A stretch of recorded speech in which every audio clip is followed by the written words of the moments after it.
अब हम चलेंगे और आगे, इंटरनल एनर्जी के बाद क्या पढ़ना है जरा हम उसको कैलकुलेट करते हैं। मैं आपसे कह रहा हूं चैप्टर को सरफेशियल नॉलेज ले लेना, आपको सवाल कहीं से भी आ सकता है, एक बार सरफेस सरफेस से भी पढ़ लोगे तो आप एक सवाल आराम से कर लोगे, इसलिए जो पढ़ा रहा हूं उसको समझ लो।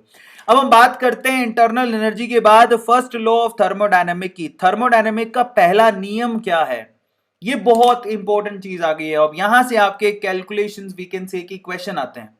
तो फर्स्ट लॉ ऑफ थर्मोडायनेमिक को पढ़ते हैं कि थर्मोडायनेमिक का पहला नियम क्या है, थर्मोडायनेमिक के पहले नियम को पढ़ते हैं। तो आप मेरी बात ध्यान से सुनिएगा, आप ध्यान से सुनिए, थर्मोडायनेमिक का पहला नियम क्या कहता है, जरा आप इसको ध्यान से पढ़िए। क्या लिखा है, energy can neither be created nor be destroyed, it can simply converted from one form to another.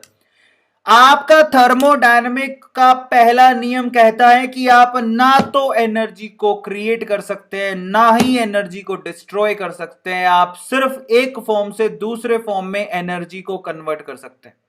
ध्यान से सुनिएगा, आप कभी भी एनर्जी को ना तो क्रिएट कर सकते हैं ना ही डिस्ट्रॉय कर सकते हैं, आप एक फॉर्म से दूसरे फॉर्म में एनर्जी को कन्वर्ट कर सकते हो। This is called first law of thermodynamic. आ गया सबको समझ में? यानी कि आप किसी सिस्टम को हीट प्रोवाइड करते हो तो वो हीट किस में कन्वर्ट हो जाती है, देखो वो डिपेंड करता है, वो हीट प्रोवाइड जो आपने की वो उसके इंटरनल एनर्जी में चेंज कर सकता है या फिर वर्क डन भी हो सकता है। Q is to U plus W, ये बहुत इंटरेस्टिंग चीज है, इसको बोलते हैं फर्स्ट लॉ ऑफ थर्मोडायनेमिक। आप जरा देखो ना, आपने किसी सिस्टम को हीट प्रोवाइड की, Q की वैल्यू मतलब आपने हीट प्रोवाइड की, अब वो हीट से क्या होएगा, या तो उसकी इंटरनल एनर्जी बढ़ने लगेगी, आ गया समझ में, क्लियर हो गया, या फिर वो सिस्टम जो है बेसिकली हीट प्रोवाइड करने पर काम करना शुरू कर देगा। अब ये ना ये राइट तरीका नहीं है, पर मैं आपको सिर्फ ये बता रहा हूं कि इसका मतलब क्या होता है कि अगर आप किसी भी सिस्टम को एनर्जी प्रोवाइड, अब ये राइट तरीका क्या है इसको लिखने का वो अपन साइन कन्वेंशन से सीखेंगे, बट मैं आपको जो बताने की कोशिश कर रहा हूं वो ये, अगर ये राइट तरीका भी हो सकता है, अगर मैं कहूं कि सिस्टम पे काम किया जा रहा है, आप सिस्टम को हीट भी प्रोवाइड कर रहे हो और अगर आप सिस्टम पे काम कर रहे हो तो डब्ल्यू को आप प्लस में ले सकते हो, तो ये गलत नहीं है इक्वेशन, बट इसके लिए आपको साइन कन्वेंशन को समझना पड़ेगा जो अपन आगे चलते हैं। बट ओवरऑल मैं क्या कह रहा हूं, अगर आप सिस्टम को हीट प्रोवाइड करते हो तो वो दो वे से वहां पर काम ली जा सकती है। पहला पहला तो वो उसके इंटरनल एनर्जी में चेंज कर सकता है, दूसरा वर्क डन भी हो सकता है वहां पे। तो बेसिकली आप उस हीट को कहीं कंज्यूम कर रहे हो तो वो किसी और पार्ट में कन्वर्ट हो रही है, that is called first law of thermodynamic. Are you getting my point? ठीक है, अब मैं आप लोगों को समझाता हूं एक मजेदार बात। Overall first law of thermodynamic को आप इस तरह से लिख सकते हो। अब आप कहोगे सर ये क्या है, आपने तो कुछ और लिखा था, यहां पे कुछ और लिखा है। तो पहले तो आप इसको याद करो, उसके बाद साइन कन्वेंशन से मैं आपको समझाता हूं कि केमिस्ट्री में साइन कन्वेंशन बहुत इंपॉर्टेंट है। अगर आप लोगों को साइन कन्वेंशन नहीं समझ में आता है तो आप हमेशा इसमें गलती करोगे। ओवरऑल ये गलत नहीं है, बिल्कुल सही है। फर्स्ट लॉ ऑफ थर्मोडायनामिक को लिखते हैं delta U is equal to Q plus W, इसको यूं लिखा जाता है। अब आप कहोगे सर ये क्या है, मैं आपको समझाता हूं इसको लिखने के तरीके क्या हैं। अब ना वो डिपेंड करता है कि आपकी सिस्टम में काम कैसा हो रहा है, मैं आपको लिख के बताता हूं, उससे आपको ना थोड़ा और ज्यादा समझ में आएगा। मान लो देखो अलग अलग तरीके हैं इसको समझने के, तो देखो मैं आपको पहला तरीका समझाता हूं, इसको समझने का तरीका क्या है, याद करने का तरीका क्या है। और ये इक्वेशन इकलौती इक्वेशन नहीं है, इसमें और भी चेंजेस आ सकते हैं, पर वो डिपेंड करता है आपके साइन कन्वेंशन पे। अगर आपका साइन कन्वेंशन सही है तो आप काम कर लोगे, अगर दवाई नहीं कर पाओगे। अब मैं आपको पहले साइन कन्वेंशन बताता हूं, क्या आगे दिया हुआ है साइन कन्वेंशन, नहीं दिया, मैं आपको समझाता हूं ये कैसे होता है। देखो सीन क्या है ओवरऑल आप चेक करना। मान लो कि मेरे पास एक ना सिस्टम है, मेरी बात ध्यान से सुनना, मेरे पास एक पिस्टन लगा हुआ सिलेंडर है, ठीक है। अब आप इसके लिए फर्स्ट लॉ ऑफ थर्मोडायनामिक कैसे लिखोगे, अगर मेरे पास एक पिस्टन लगा हुआ सिलेंडर है और अगर मैं इसको हीट प्रोवाइड करता हूं, Q I am giving, I am providing the heat, in that case अगर ये इंटरनल एनर्जी इसकी बढ़ रही है, इंटरनल एनर्जी इसकी बढ़ रही है क्योंकि आप हीट प्रोवाइड करोगे और इंटरनल एनर्जी बढ़ेगी इसकी, दैट्स फॉर श्योर। समझ में आ गया? और पिस्टन ऊपर की तरफ मूव कर रहा है, समझो जरा। आप यहां पर Q जब प्रोवाइड कर रहे हो, जब आप अपनी Q प्रोवाइड की तो उसकी इंटरनल एनर्जी में चेंज तो पॉजिटिव आया, लेकिन जब पिस्टन ऊपर की तरफ मूव हुआ इसका मतलब क्या हुआ कि सिस्टम ने काम किया, सिस्टम ने काम किया, यहां पर वर्क डन बेटा नेगेटिव होता है। मेरी बात सुनो, जब सिस्टम काम करेगा या तुम काम करोगे तो तुम्हारे लिए नेगेटिव हो गया ना, तुम अपनी एनर्जी खर्च कर रहे हो। तो जब सिस्टम काम करता है खुद तो उसके लिए वर्क डन नेगेटिव लिखा जाता है। तो यहां पर लिखोगे जो तुमने हीट प्रोवाइड की, मेरी बात ध्यान से सुनना, जो तुमने हीट प्रोवाइड की एक्चुअली वो उसकी इंटरनल एनर्जी में पॉजिटिवली चेंज कर रही है, क्योंकि तुम हीट प्रोवाइड करोगे उसकी इंटरनल एनर्जी बढ़ेगी। बट अगर सिस्टम ऊपर की तरफ मूव किया, इसका मतलब सिस्टम खुद काम कर रहा है, और अगर सिस्टम काम कर रहा है तो वहां पर वर्क की वैल्यू नेगेटिव में आएगी। केमिस्ट्री की यही खास बात है। तो वहां पर लिखा जाता है Q is to delta U minus W. क्यों लिखा गया मेरी बात को देखो, गौर से पढ़ो। तुमने हीट प्रोवाइड की जिससे उसकी इंटरनल एनर्जी बढ़ी, तो क्योंकि इंटरनल एनर्जी बढ़ी तो तुमने इंटरनल एनर्जी चेंज को पॉजिटिव लिखा। बट अगर अगर आपका पिस्टन ऊपर की तरफ मूव हुआ, क्योंकि जब आप हीट प्रोवाइड करोगे तो सिस्टम पिस्टन ऊपर की तरफ जाएगा, सही है। अगर पिस्टन ऊपर की तरफ मूव हुआ, इसका मतलब क्या है, सिस्टम ने धक्का दिया ना पिस्टन को। आपके अंदर जो गैस है, जो पिस्टन सिस्टम के अंदर गैस है, उसने धक्का दिया पिस्टन को ऊपर की तरफ। इसका मतलब सिस्टम खुद काम कर रहा है। अगर सिस्टम खुद काम कर रहा है, इसका मतलब काम नेगेटिव है। क्यों?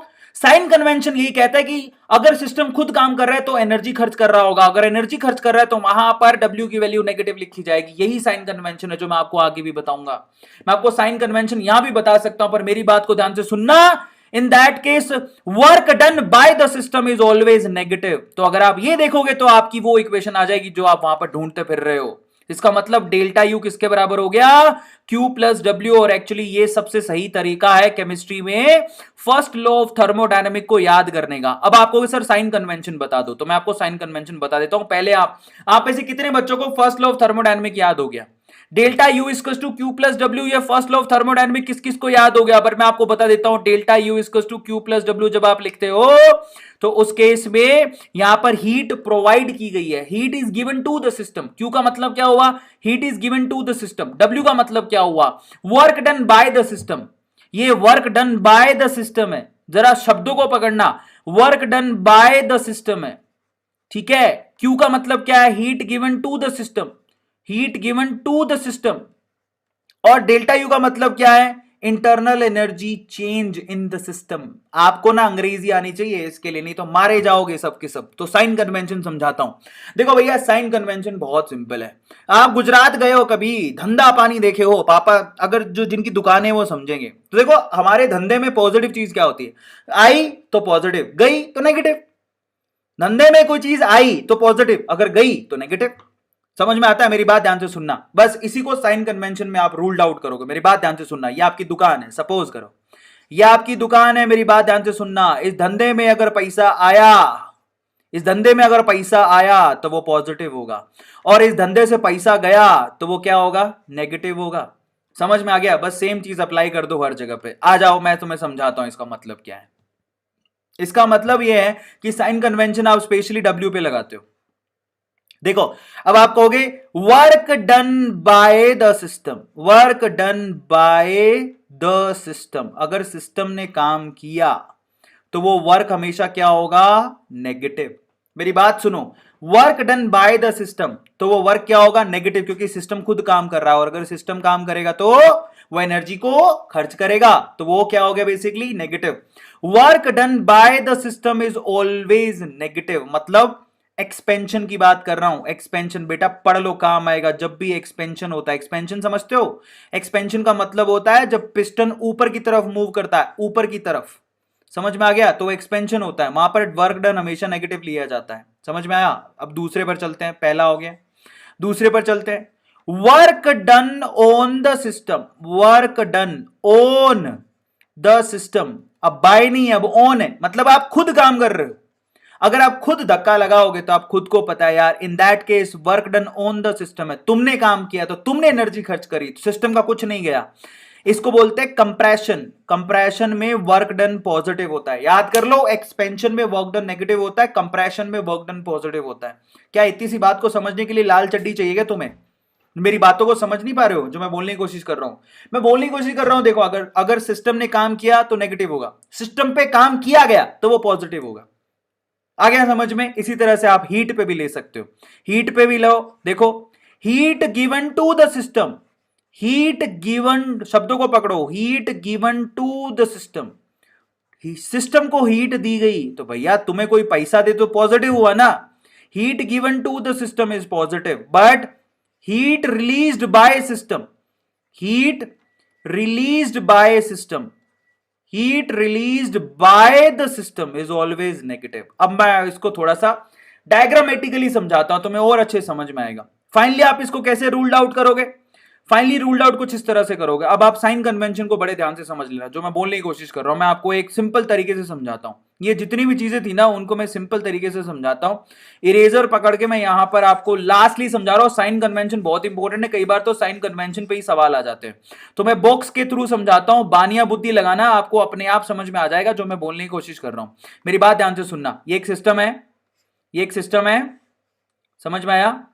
अगर इसको इसके ऊपर किसी ने काम किया, ठीक है, एरो इसके ऊपर किसी ने काम किया, तो वर्क क्या होगा? पॉजिटिव। इसको किसी ने हीट दी, इसको किसी ने हीट दी, तो वो हीट क्या होगी? पॉजिटिव। अगर सिस्टम ने खुद ने काम किया, सिस्टम ने खुद ने काम किया, तो वर्क क्या होगा? नेगेटिव। अगर सिस्टम ने हीट बाहर निकाल दी, तो वो हीट क्या होगी? नेगेटिव। बानिया बुद्धि लगाओ, सिस्टम में कोई चीज आ रही है तो वो पॉजिटिव, जा रही है तो वो नेगेटिव। समझ में आ गया? तुम्हारी जिंदगी में कोई आए तो पॉजिटिव, जाए तो नेगेटिव, है ना? वो तुम डायलॉग सुने वो वाला, if you can't change the girl, change the girl. ऐसे तो लड़के बोलते हैं, if you can't change the boy, change the boy. समझते हो? मैं समझाता हूं मैं क्या बोल रहा हूं। देखो शब्द को पकड़ना। अगर तुम किसी लड़के को चेंज नहीं कर सकते तो लड़का ही चेंज कर दो।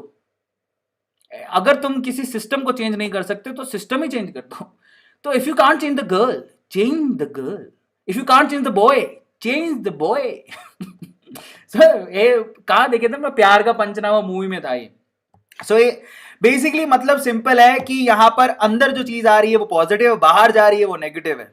तुम्हारी जिंदगी से कोई छोड़ के जाए तो जाने दो, आए तो वेलकम करो, खत्म कहानी।